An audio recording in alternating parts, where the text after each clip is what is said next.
So I just wanted to share that with you. Sorry about the long intro. Why would you want a ground pod, right?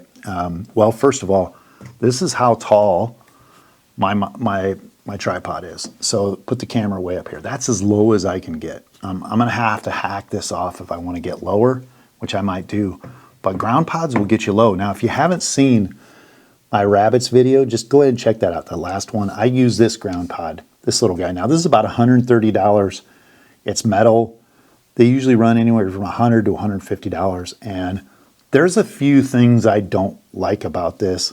It's a good product, but there's just a few things that I've changed with the one I've built. And I'm going to walk you through that. Things to think about, because most of the times you buy a product, it's just the base. You know, you buy the camera, you have to set up all the custom buttons the way you want it. If you buy a Target bow, you have to do, you know, there's a lot of tape and a lot of things that go into these high dollar products to fit that person. So I'm going to walk you through some of the areas that I think I've improved on, and it's going to work better. And I know it's going to work better. So the first thing is the clip.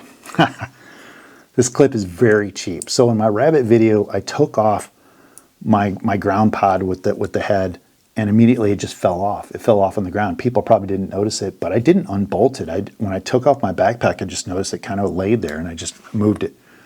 But this wasn't an isolated incident. I actually had it come off of my car, and then one day walking back to my car on a gravel road, it just fell off, and it had the fluid head on here. Now these fluid heads can run up to $500, and it hit the gravel. It was a solid gravel and dented.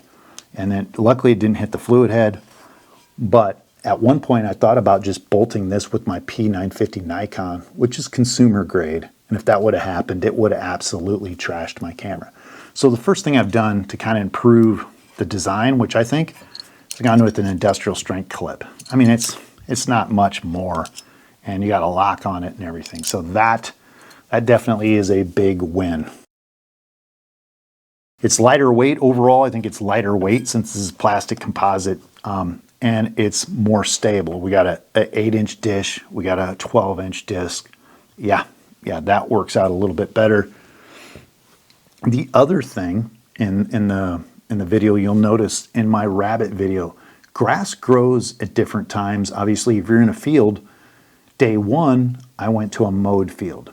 And day 5, the grass grew like this much. So believe it or not, the rabbits that I was doing photography and video of, I couldn't get to it because this was sitting so low. And I'd rather it much have just a little bit more height. And because sometimes you get berms and that. And the way this base is, it gets you super low. But there's no way to kind of counteract that. But I did find a method that, even with this, is a little bit higher. I have an extension piece that I can just go ahead, screw on, and get it. Just all it takes is just a few inches to get above that grass line to get that perfect shot. And it's just an adapter. And what I want to do is just have a little bit of screw and screw this in here. So if I need a little bit extra height, I just pop this off, put it under here, extend it up, pop it up, and we are good to go. So that is another win. Just one of those things, they could put that in, this kind of stuff. Maybe someone will see that like, oh yeah, that makes sense. Because when you're out there, you don't have a whole tripod to adjust up and down. You just have a few different parts. So it's plastic. We have plastic, and it's actually larger. We talk about the stability, larger plastic. But the thing is, I was doing a video on tracking, and I brought this with me. It was on my backpack. And if you just listen, it is loud. Any kind of thing you hit, it just echoes. And there's one thing really horrible about wildlife photography is metal on metal, or that dinging sound that will scare deer and scare animals.